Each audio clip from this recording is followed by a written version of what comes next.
हुआ joint parliament commission committee. इसके अध्यक्ष रहे थे पीसी चाको। इसमें ये कमेटी होती है जो संसद में दोनों सदनों के सदस्यों को मिलकर बनाई जाती है। इसमें लोकसभा से 20 सदस्य होते हैं और राज्यसभा से 10 सदस्य होते हैं।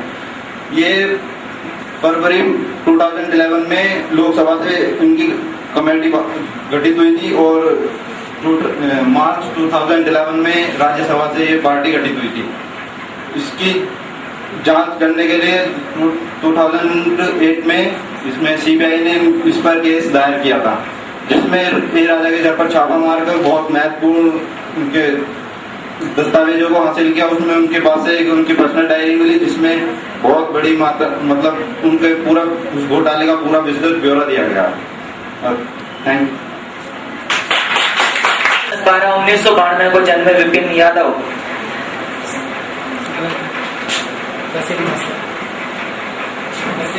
जोक्स इन्हें पसंद है और इनका टॉपिक है 2G स्पेक्ट्रम। और यदुवंशी हैं, भगवान कृष्ण के वंशज हैं और ज्यादा हंसते नहीं है, बहुत हमेशा बहुत गंभीर रहते हैं। लीजिए। जानलोकपाल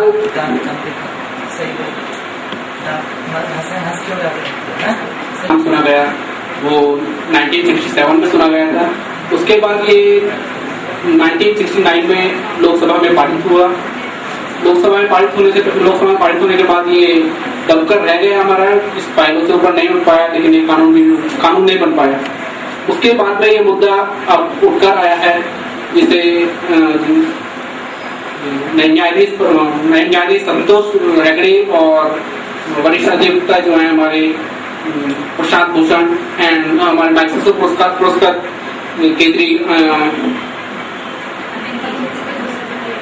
अरविंद केजरीवाल जी हैं। ये इन्होंने जो ये जनलोकपाल बिल बनाया है, ये इन्होंने जो हमारी जो जनलोकपाल बिल में जो अंतर है वो बहुत ज्यादा है। जनलोकपाल बिल के अंदर तो हमारा टॉपिक जनलोकपाल, सबसे पहले हमें देखना है कि हमें जो लोकपाल बिल अपनाना है वो एक साधारण कानून अपनाना है कि सर्वशक्तिमान जो लोकपाल बिल है, जनलोकपाल बिल है, उसे अपनाना है। जनलोकपाल बिल और लोकपाल बिल में जो भिन्नताएं हैं उसमें सबसे पहले कि जनलोकपाल बिल के अंदर तो बताया गया है कि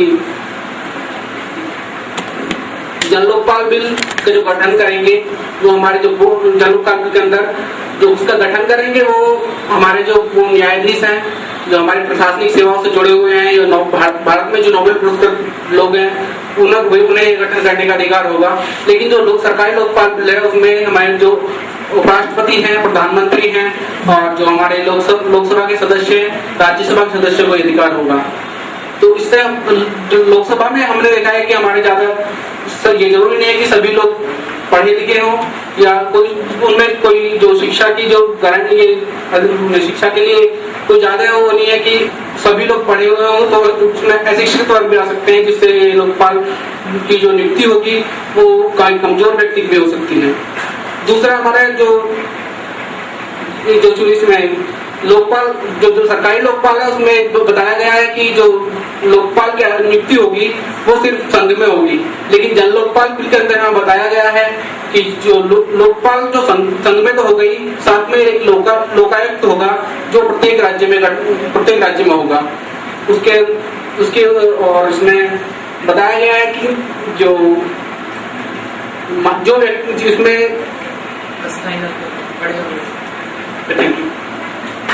1987 को जन्मे हैं ये। डांसिंग इनका शौक है और इनका जो पसंदीदा जो विषय है वो है, आज का टॉपिक जो चुना है वो है 2G स्पेक्ट्रम। लेकिन अंत में तथ्यों को रिपीट करने की कोशिश ना करें, अपनी राय बड़ी मौलिक बनाते हुए, सबसे अलग बनाते हुए दें। तथ्य रिपीट ना हो, कोशिश ये करें। और अगर तथ्य रिपीट भी करने हो तो शब्दों का और अंदाज बिल्कुल अलग हो। और अंत में लोकपाल बिल को बेहतर बनाने के लिए, क्योंकि सभी के कान इधर लगे हुए हैं, मैं आपको सबसे पहले उत्तर प्रदेश में पिछड़ापन उसके बारे में बताना चाहता हूँ। यूपी के अंदर भ्रष्टाचारी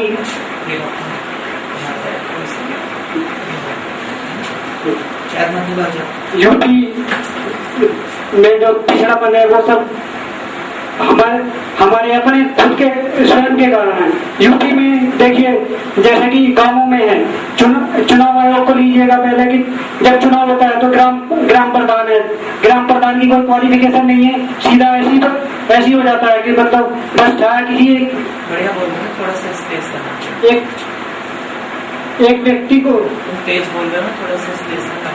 एक व्यक्ति को लीजिएगा तो उसमें मतलब पहले किसी को भी एक सेलेक्ट करते हैं कि अच्छा व्यक्ति, जबकि अच्छा व्यक्ति नहीं, वो एक भ्रष्ट व्यक्ति होता है। अनपढ़ व्यक्ति कितना अच्छा हो सकता है, तो एक पढ़ा लिखा ही अंदाज लगा सकता है उसका कि अच्छा तो वही होगा ना जिसको कुछ उसके बारे में नॉलेज होगी। जबकि क्वालिफिकेशन सबसे पहले तो मैं ये कहूँगा ग्राम प्रधान की क्वालिफिकेशन 12 तो मिनिमम होनी चाहिए। और अगर MP वगैरह है, देखिए हाजिया को उसको क्या फर्क पड़ता है कि मतलब यूपी के अंदर क्या हो रहा है। यूपी राजनेता किसी पे ऐसा टिप्पणी नहीं, तो यूपी भ्रष्ट इसलिए क्योंकि हम मतलब खुद ही अपने आप उसे भ्रष्ट बना रहे हैं। जबकि हमें ये कर देना चाहिए कि सबसे पहले मोस्टली के क्वालिफिकेशन होनी चाहिए किसी की भी।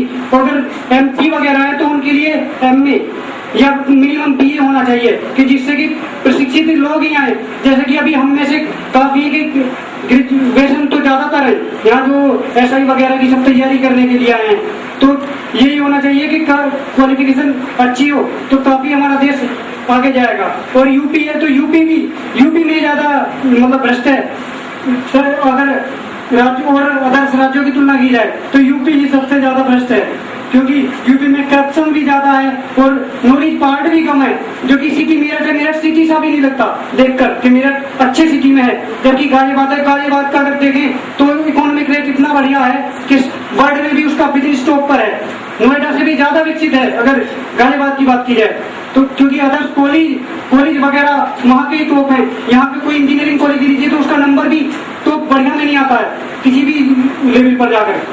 तो मैं आप सभी से कामना करता हूँ कि अगर कमियां कम निकालिए, सुझाव दो कैसे हो अच्छी कमियां नहीं, सुझाव दो बेहतर बनाने। तो इसको अगर अच्छा बनाना है तो वो सब हमारे उससे ही बनेगा कि मतलब हमें अच्छे से अच्छी शिक्षा दी जाए और हम अपने आप को भी पहले एजुकेटेड अच्छे से अच्छा करें, ताकि हम जाके आगे अगर कोई पढ़ाए या कुछ करे तो उसे अच्छे से अच्छा पढ़ाए, क्योंकि अच्छा जब भी पढ़ा सकते जब खुद अच्छा हो। और देखिए कि हम सब तभी अच्छे बन सकते हैं जब हमें हमारा बेस और हम कुछ अपने बारे में भी अच्छा सोचें। बस, थैंक यू। होशियार हैं, खूब मेहनत करते हैं, हालांकि फल देना ऊपर वाले भगवान के ही हाथ में है।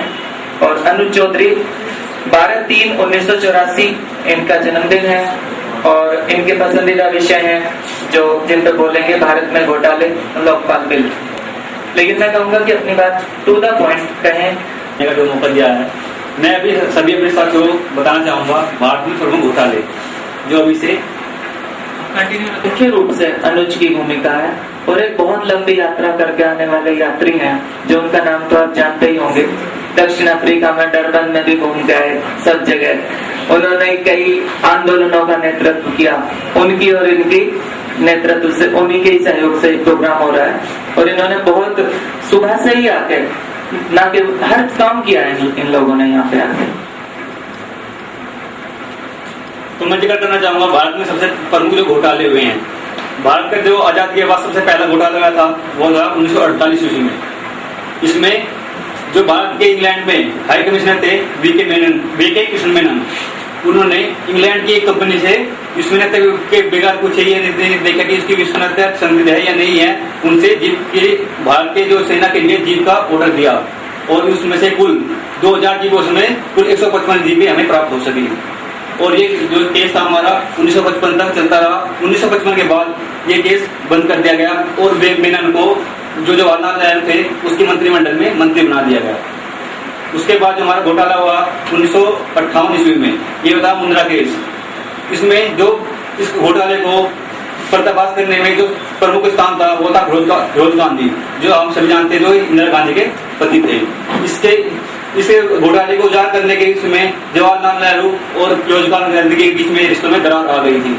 ये जो घोटाला था वो था कोलकाता के बिजनेसमैन हरिदास मुंद्रा को LIC भारतीय जीवन बीमा निगम उसको दबाव डाला कि इसके शेयर खरीदे और उन्होंने इसके शेयर खरीदे और इसमें वो ये केस हमारे बाद में हमारा दबा दिया गया। उसके बाद में हमारा जो गया 1963 में घोटाला, वो था कैरो घोटाला। इसमें जो पंजाब के मुख्यमंत्री थे प्रताप सिंह कैरो, उन्होंने अपने जो आरोप लगा वो था कि अपने जो सगे संबंधी थे और अपने पुत्रों को उन्होंने जो लाइसेंस थे वे बांटे और उन पे आरोप लगा। 1 साल बाद उनकी सरकार गिरी। हमारा बोफोर्स घोटाला, बोफोर्स घोटाला में था कि इसमें जो तत्कालीन प्रधानमंत्री थे ये होता हमारा 1987 में, और तत्कालीन प्रधानमंत्री थे हमारे राजीव गांधी, उन पर ये आरोप लगा और उन्हें 64 लाख रुपए में जो था बोफोर्स तोप जो स्वीडन कंपनी से खरीदी थी उसमें उन पर आरोप लगा और उनके सहयोगी थे हिंदुआ बंधु। 2004 में ये केस में राजीव गांधी को क्लीन चिट दे दी गई और उनको दोष से मुक्त कर दिया गया और हरदास मुंडा को उसको हिंदुआ बंधुओं को भी उसमें हटा दिया गया। हिंदू जबरदस्त। उसके बाद हमारा जो घोटाला हुआ वो आता चीनी राज घोटाला 1994 में।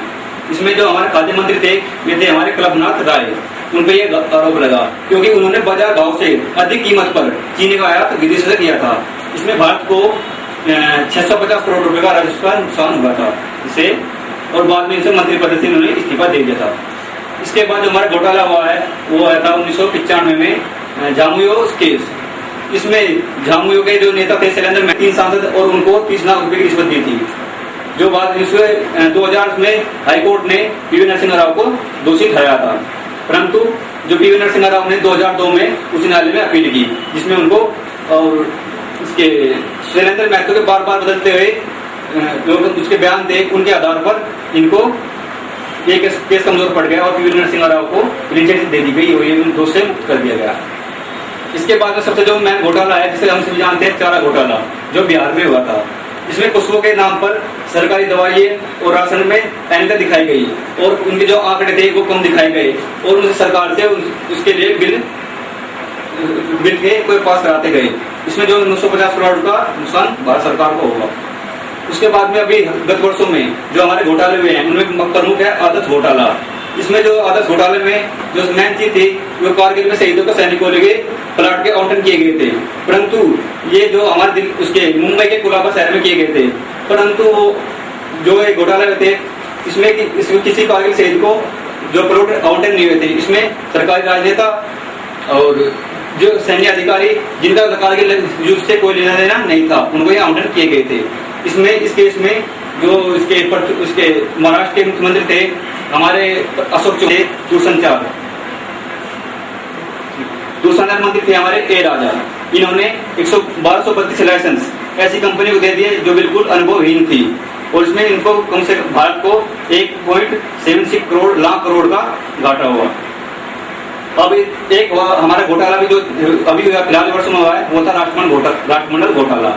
इसमें स्टेडियम से निर्माण से लेकर तमाम क्षेत्र में अनियमितता बढ़ती गई और इस घोटाले में हमारे जो अध्यक्ष थे सुरेश कलमाड़ी के समय के साथ साथ सभी बड़े अधिकारी को इस्तीफा देना पड़ा, उनको जेल में जाना पड़ा। को जन्मे और प्रगति की दौड़ में पिछड़ता उत्तर प्रदेश, अपनी बात रखें लेकिन मौलिक तरीके से रखें अलग। और ये पहले भी काफी अच्छा बोलते रहे, नोएडा विकास प्राधिकरण चाहे भूमि अधिग्रहण मामले हो चाहे किसी भी विषय का लिए पर जो ग्रामीण में निवेश करती है और हमारे यहाँ पे जो गांव के जो स्टूडेंट अधिकतर जो है वो शहर आते हैं, हमारे आने में बहुत ज्यादा वक्त बर्बाद होता है। इसकी वजह से सबसे बड़ा कारण जा सकता। ये भी 2 दिन पहले बोल रहे थे, बहुत अच्छा बोल रहे थे दोपहर में, लेकिन एन वक्त पे कोई बात नहीं है। लेकिन ये तो एक पूर्वाभ्यास है, फाइनल में अच्छा बोलेंगे। और हमारे जो झारू जो कैंडिडेट हैं, स्टूडेंट हैं, उनमें से एक अपना बुला रहा हूँ रवि को। 1/7/1990 को जन्मे हैं और 2G स्पेक्ट्रम में लोकपाल पे बोलेंगे, 90 दूल्हे शब्दों में बोलेंगे और सबसे अलग सभी टीचर्स और मान्य का अभिभाषण करता हूँ। और सर आपको अपनी तरफ से और अपने साथियों की तरफ से हैप्पी टीचर्स डे। मेरा जो ये मुद्दा है 2G स्पेक्ट्रम और दूसरा मुद्दा है मेरा लोकपाल बिल, जिसपे अन्ना हजारे ने बहुत संघर्ष किया है। सबसे पहले तो मैं लोकपाल बिल के बारे में ही कहना चाहूंगा, जैसे कि बताया गया है लोकपाल बिल में लोक जमा पाल, लोक का मतलब जनता, पाल का मतलब बिल। ये जो पास हुआ इसमें क्या है, इसमें सबसे पहले लोकपाल में मैं बताना चाहूंगा कि भ्रष्टाचार के लिए हम लोगों ने ये बिल पारित किया है। इस बिल में अभी पारित ये प्रस्ताव में रखा गया है, संसद में प्रस्ताव रखा जा चुका है। दूसरी बात ये भ्रष्टाचार बोलते हैं कि भ्रष्टाचार 100% खत्म होगा या नहीं, इस बात पे बहुत बातें चल चुकी हैं। जैसे कि 60 से 70% कहते हैं भ्रष्टाचार खत्म हो जाएगा, कोई कहता है 80% खत्म हो जाएगा। 100% खत्म कैसे हो? ये होगा हम लोगों की मेहनत से। अपनी हर एक इंसान अपने अंदर के इंसान को जगाए और नई तकनीकों, जिस तरीके से अन्ना हजारे जिस वक्त जेल में थे, जिस वक्त उन लोगों को रामलीला मैदान से उठा के जेल में डाल दिया गया था, तो उन्होंने सरकार के ऊपर जब दबाव बनाया गया, जनता ने जब दबाव बनाया, तो अन्ना हजारे ने जेल में से आने से ही मना कर दिया। उन्होंने कहा नहीं, मेरा जो अनशन है वो यहीं से जारी रहेगा। जिस वक्त अन्ना हजारे के पास लाखों की तादाद में भीड़ दिल्ली में इकट्ठा हो चुकी थी, उस वक्त अन्ना हजारे बहुत खुश थे। वो क्यों खुश थे? वो खुश इसलिए थे कि भीड़ जो युवा है, आज का युवा, सबसे बड़ी बात है कि कोई भी भ्रष्टाचार हो या कोई भी किसी भी चीज में युवा भाग नहीं लेता। अगर युवा जाग जाए, इस देश का अगर युवा जाग जाए, तो मैं कहना चाहूंगा कि 100% करप्शन खत्म हो सकता है, पर युवा भाग ही नहीं लेता। युवा को कोई दूसरा बात, एक बात और है, युवा भाग भी कैसे थे? उसको कहीं पार्टिसिपेट करने के लिए कोई आमंत्रित ही नहीं करता। ये तो राजनेता, अनपढ़, अंगूठा छाप, यही सब लोग हैं। तो बस लोकपाल बिल में यही कि 100% करप्शन खत्म हो सकता है अगर युवाओं को वो मिले। दूसरा मेरा टॉपिक था 2G स्पेक्ट्रम। 2G स्पेक्ट्रम में जो ये ट्रांसफर डेटा कंपनी और ये जो आपका ग्लोबल GSM के लिए, ग्लोबल सर्विस मोबिलिटी के लिए है, इसमें क्या है, इसमें जो 2008 में ये मुद्दा सामने आया, कैग की रिपोर्ट, कैग बोलते हैं, कैग होता है कंट्रोलर ऑडिटर जनरल, ये संविधान में लागू है, इसे हिंदी में बोला जाता है नियंत्रण एवं महालेखा परीक्षक। ये जो है हमारे देश का लेखा जोखा सब देखता है, और जो पब्लिक का अकाउंट है, मतलब जो पब्लिक का पैसा है, उसकी रक्षा या उसका लेखा जोखा सब कुछ यही देखता है। इसमें जिस वक्त 2008 में ये मुद्दा सामने आया, इसमें दिया गया कि 2001 के मूल्य पे 1658 रुपए समथिंग के आसपास ये जो आवंटन किया जा रहा था, मतलब किसी भी कंपनी को जो कि अपने मतलब जानकार या रिलेशन में जिस तरीके से वो आवंटन किए जा रहे थे, उस पर ये 2G स्पेक्ट्रम में घोटाला सामने है, जिससे अगर ये जान पहचान या न सभी को एक समान तोल के अगर इसके आवंटन किया जाता और जो मूल्य 2008 में था, उससे भारत को करोड़ों रुपए का मुनाफा होता, जिससे हमारा देश विकसित देशों की गिनती में भी आ सकता था। मैं ऐसा मानता हूँ। ठीक है। दूसरा, इसमें जो कीमत बताई गई है 1.76 लाख करोड़ रुपए की कीमत बताई गई है, वो कोई छोटी मोटी रकम नहीं होती। ठीक है, तो मैं इसी पे बस यहीं पे खत्म करना चाहूंगा। इसमें 2 व्यक्ति हैं जो आज की तारीख में जेल में है, एक इसमें ए राजा और दूसरा है कनी मुझे एक लेडीज है, ये दोनों अभी जेल में। और बस सर, थैंक यू। हमने लिखा है, पाए बोली आ जाइए। नहीं तो आपने हमसे पढ़ा भी नहीं, आप ये भी नहीं जानते कि हम कैसा पढ़ाते हैं, लेकिन आपको यहाँ पे आके पहला दिन में ही ये कैसा लगा है, आप अपने विचार रखें और जो हमारे टॉपिक्स हैं उन टॉपिक्स पर अपने विचार दें। First of all, today is teacher day and मुझे बड़ा अच्छा लगा कि आज के दिन मैं यहाँ पर आई हूँ, और इतना अच्छा लग रहा है कि इतनी सारी नॉलेज मुझे इतने पूरे महीनों में भी शायद आपको नहीं मिली होगी जितनी की मुझे आज ही मिल गई। बहुत अच्छा लगा सर, तो wish you happy teacher day. और बस इतना ही कहूँगी। My self Meenakshi Rani, I am from Ganganagar. और सर अभी तो मैं सिर्फ क्या कहते हैं कंपटीशन तैयारी, मतलब जनरल तैयारी के लिए आई थी, पर अच्छा लगा कि हाँ यहाँ पर इतनी अच्छी नॉलेज मिलती है, तो सर जरूर मैं तैयारी करूंगी। बस इतना ही कहना चाहूँगी। क्योंकि गवर्नमेंट जॉब में नहीं है और मैं चाहती हूँ कि मैं गवर्नमेंट जॉब में जाऊँ। पहले सर कैसा लग रहा है यहाँ पे आके? सर मुझे अच्छा लगा, क्योंकि इतने दिनों में मैं कुछ भी नहीं कर पाई, जितना मुझे आज पता चला है कि पढ़ाई किस तरीके से है, कॉम्पिटिशन। आपको क्या अच्छा लगा यहाँ पे? सर मुझे सब कुछ देख के अच्छा लगा, जैसे यहाँ पर नॉलेज मिली अच्छी, और यहाँ पे जो भी कुछ हो रहा है सब कुछ देख के अच्छा लगा। पास लाके बोलिए, आपकी आवाज आप तक में नहीं आ रही, थोड़ा पास लाके जोर से बोलिए। और मैं नहीं चाहता कि मैं उसमें कुछ जोड़ूं या उसमें से कुछ हटाऊं या कुछ करेक्शन उसमें से निकाल पाऊं, क्योंकि सभी ने बहुत अच्छा बोला और मैं नहीं चाहता कि उसमें कुछ भी करेक्शन मैं यहाँ पे बोल पाऊं। सर मैं जो बोलना चाहूंगा वो डोपिंग का, जिसमें कि भारत के 8 जो खिलाड़ी थे उनको चिन्हित किया गया है जो डोपिंग के केस में फंसे हैं। ये भारत में कोई पहला केस नहीं है और ना ही ये जो हमारे एथलेटिक्स से जो गेम होते हैं इनमें कोई पुराना डोपिंग का मामला है। हमारे जो ग्रीष्मकालीन ओलंपिक शुरू हुए थे ये हुए थे सन 1896 में शुरू, लेकिन इनमें जो डोपिंग शुरू हुई वो 1904 में शुरू हो चुकी थी। हालांकि हमारी जो ओलंपिक कमेटी बनी में पूरी की थी, लेकिन जो उस टाइम पे इतने ज्यादा कोई वो नहीं दे पाता था, ना ओलंपिक कमेटी बनी हुई थी हमारी, तो जो उन्होंने डोपिंग की उसकी वजह से उन्हें ना तो कोई पनिशमेंट मिल पाया और ना ही कुछ हुआ इस मामले में, उन पे ना रोक लगी ना कुछ। ये डोपिंग का केस यहाँ से बढ़ता चला गया। जो 1966 में ओलंपिक कमेटी बनी उन्होंने ये नियम बनाए कि अगर अब कोई भी खिलाड़ी अगर डोपिंग के मामले में फंसता है तो उसके पदक वापस लिए जाएंगे और जो उस पर प्रतिबंध भी लगाया जाएगा उसकी डोपिंग के अनुसार। तो इसमें जो पहले शिकार बने हुए थे 1900 अस्तित्व में आई है, उसके साथ खेलों का भी प्रादुर्भाव हुआ है। जैसे जैसे मानव सभ्यता विकसित हुई, यूरी और